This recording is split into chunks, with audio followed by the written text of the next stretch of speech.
Good people, what is going on? Another episode of the All Go Podcast. I am your host, Desmond. Thanks for tuning in. I appreciate it. Want to get into a couple things today. Actually, first and foremost, got a new webcam. So testing this out today for the first episode with the webcam. So hopefully this will be a better viewing experience for you. So let me know your thoughts in the comments. But yesterday, actually, a friend of mine, Dre, got tickets to the Michigan game, so him and I actually went to that, Michigan versus Illinois, and it was a bit of a rough game for Michigan. I think everybody can agree with that. But as you look at other games across the landscape yesterday, a lot of teams had just odd performances and odd games. Georgia, I think, was 16-6, something like that, against Kentucky. You had Tennessee getting their doors blown off by South Carolina. Ohio State had a struggle against Maryland. They still ended up winning. So part of me is willing to chalk that up to, especially for Michigan and Ohio State, of looking ahead to the game. I mean, this is going to be, I don't even remember the last time that both of these teams came into the game undefeated. Even last year, it was a huge game. Michigan only had one loss, and Ohio State had a loss as well. But there's a lot on the line, so I can understand that part of it. I think with both Michigan and Ohio State, I think they each have a fatal flaw. And the interesting part is I think the opponent can potentially take advantage of that. So let's start with Michigan. Blake Corum, their Heisman Trophy candidate running back, went down with an injury late in the second half. He ended up coming out in the late in the second quarter. He ended up coming out in the second half. I think he had one carry in the second half. So he was healthy enough to be able to play. I think Michigan coaching staff and training staff sat him in the second half after that one carry, and which I thought that was the right decision. If a guy is banged up and just not quite healthy, I think the right decision is to sit him, kind of evaluate, figure everything out, see where he's at. Because this is different than a guy just hurting like my shoulder's just sore. I mean, a knee, when it comes to a running back, you want to be very cautious with that. So I thought it was the right decision to just put him on ice. I get it, Michigan was in a dogfight, but just put him on ice and let him just get as healthy as he can possibly can for the game, for the Michigan-Ohio State game. But the difficult part, and where it comes into the fatal flaw comment that I made, is for Michigan, my concern with them is, what does the offense look like if the run game's not going? And that seems like a pretty common thing, because a lot of teams want to run the ball, and that is where they start, and that's when they are in the best flow. But for Michigan, it seems like the deep ball passing game is just not there, like pushing the ball vertically down the field. Whether it's JJ missing throws sometimes, whether it's the receivers not making the catches that are there, it just doesn't seem to be clicking at the same time with the quarterback and the receivers.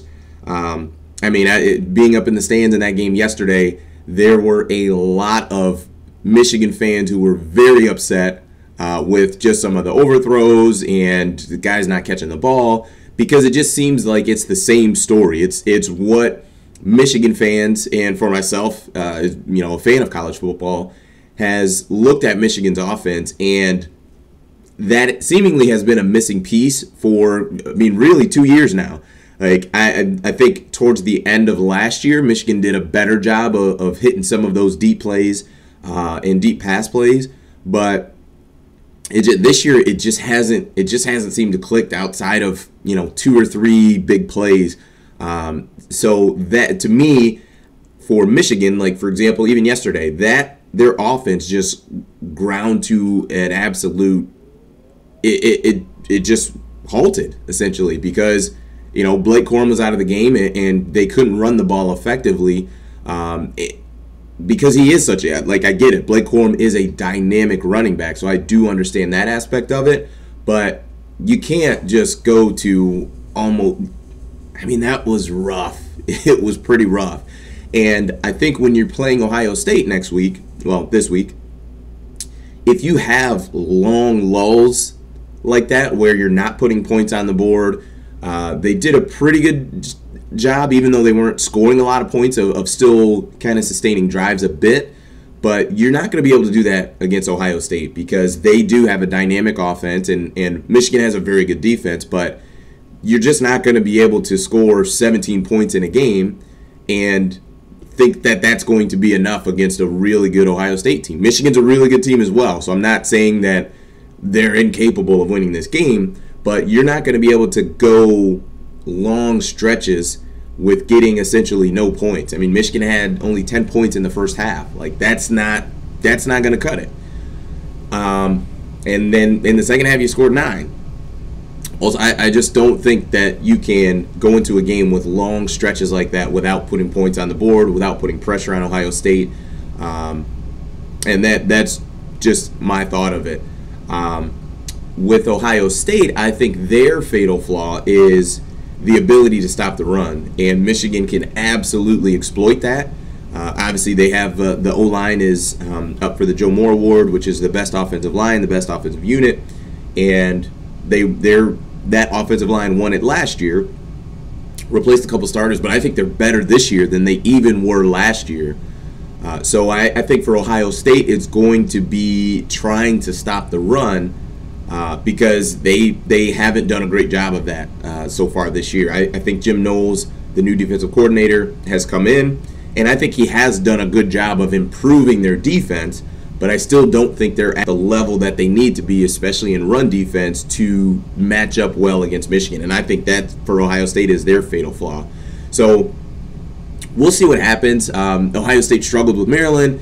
They ended up winning. If you saw the final box score, I think it was 43-30. If you saw that and just didn't see the game, it definitely seems like, oh well, they took care of business, so on and so forth. But that was a struggle. That game, Ohio State had a late defensive touchdown, a strip sack on Talia Tagovailoa, and put a touchdown on the board late. So that game was a struggle.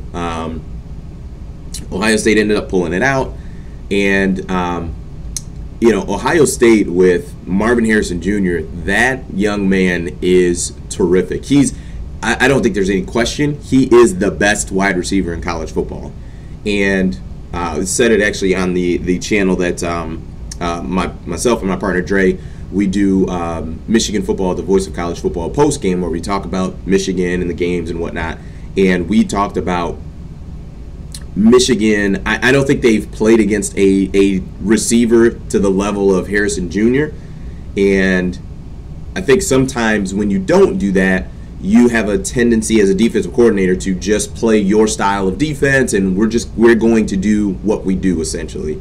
And in most cases, I think that's the correct way to approach it, right? You wanna make some changes, edits, little tweaks, just to make sure it matches up with what the other team is doing. But I think with Harrison Jr., especially when you're talking about third and obvious passing downs, he is a wide receiver worthy of a double team. Like, you need to have bracket coverage on him because he is that good.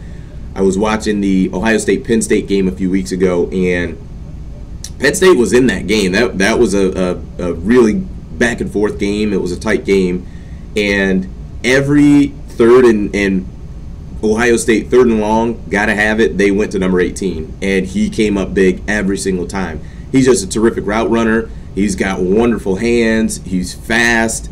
He has an understanding of the game way past his years. Obviously, when your dad plays in the NFL for quite a while, I'm sure that plays into it a bit. But it was terrific watching him, and he just hasn't stopped. He's just continued again and again and again to come up big for Ohio State. So he's definitely going to be a guy that I think Ohio State's going to want to get the ball to as much as they can. And for Michigan, you're definitely going to want to know where number 18 is at all times. So next thing I wanted to talk about was the college football playoff. We are, let's see, last Saturday, so a week from today. I don't know why I was making that more difficult. A week from today, the college football playoff announcements. That's not right. 2 weeks from today. So this upcoming Saturday is rivalry week. You got Michigan, Ohio State. You got Alabama, Auburn, Oregon, Oregon State. It's rivalry week. Then next week will be conference championships. And then the day after the conference championship games are played, then we have the announcement. So I'm off a little bit. But we had some shakeups yesterday with the, with a couple teams, mainly Tennessee, getting absolutely throttled. I think it was 62-31, something like that, by South Carolina. So that knocks Tennessee out of the contention. And really, I don't think we are going to see any real chaos. I think the biggest, obviously, ramifications is going to be not only the Michigan and Ohio State game, the result of that game, but what that final score looks like, right? If Michigan wins 42-10, I'm not sure Ohio State is going to be able to stay in that top four. Not quite sure, but I think the wild card is going to be USC. I think the committee is keeping their fingers crossed that USC wins out and wins the Pac-12, because I think as a one-loss Pac-12 champion, I think they will definitely get in. And I think the committee, even though their job is to put the four, most deserving or best teams in the top four, they definitely, or at least I think, they want to have a West Coast team in the playoff, just for viewership, just to have the West Coast and that region to have a reason to watch, even if you're not a USC fan. I think they definitely want that to happen. So if USC wins out, I think USC will be in. I'm assuming Georgia's going to beat LSU and beat, who do they play? South Carolina? I think South Carolina this Saturday. Oh, no, I'm wrong. Georgia Tech. Pretty sure they're going to beat Georgia Tech. So I think we're going to have Georgia. I think we're going to have USC. I'm going to say I feel good about Michigan winning that game. So that'll be close. I think essentially the battle is going to be, Ohio. Yeah, I think it's going to be Georgia 1, Michigan 2, TCU 3, and USC 4. I think that's what we are going to end up with. And I don't think we're going to have too much of a controversy outside of, should Ohio State have gotten in? But we'll see what happens. But that's what I am predicting is going to happen. And I think the committee is going to be very excited to be able to have USC in the playoffs. So that is my thoughts of how I think it's going to play out. And I was pining for North Carolina, and why didn't they get more respect and love? And then they went and lost the game. So now they're 9-2. So it doesn't even matter. So last thing I want to talk about, to kind of switch gears from college football to my good old hometown Detroit Lions, who drive me nuts every single year. It's without fail. The Lions are 3-6. Today they play the New York Giants, who are 7-2. And the Lions were left for dead 2 weeks ago, and they were 1-6, just abysmal. And they've won 2 straight games. So although they are 3-6, and that sounds like an awful team, record-wise, we are an awful team. I understand that. But the NFC has a lot of teams that are awful record-wise. So if they can win today, and that's a big if, because the Giants want to run Saquon Barkley, and the Detroit Lions have a very difficult time stopping the run. But if they can win this game today, it doesn't take the playoffs off of the table. That's all I'm going to say. It's still possible. Do I think it's likely? No, because they have so much more work to do. And even if they win today, they've got the Bills on Thanksgiving, and don't feel great about that. The only hope in that game against Buffalo is going to be Josh Allen throwing the ball to guys in blue versus guys wearing white. That's going to be the Lions' hope, is just turnovers. Just silly turnovers that they get, and that they don't turn the ball over to the Bills.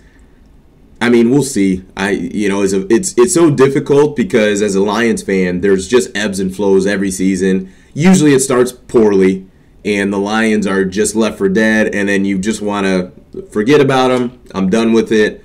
I don't even want to watch the games anymore. And then they'll do something crazy like win a couple games, and all of a sudden you're back in it, thinking that they have a chance, and then they go and lose a couple more games, the ones that they need to win. So we're in a part of that ebb and flow right now. We're kind of coming up right now, and if we lose to the Giants, then we're just back in the tank, and it's pretty much over. So we will see. But thank you so much for tuning in. That is it for me. Please like and subscribe. I post a video basically every single day, whether it's this type of format or a YouTube short, asking a lot of questions about just kind of topics of sports and just kind of what's going on. So appreciate it if you would like and subscribe. I'm also on Twitter at AllGoPodcast1, Instagram as well, same tag. Thanks again. I appreciate it. That's it for me. Peace.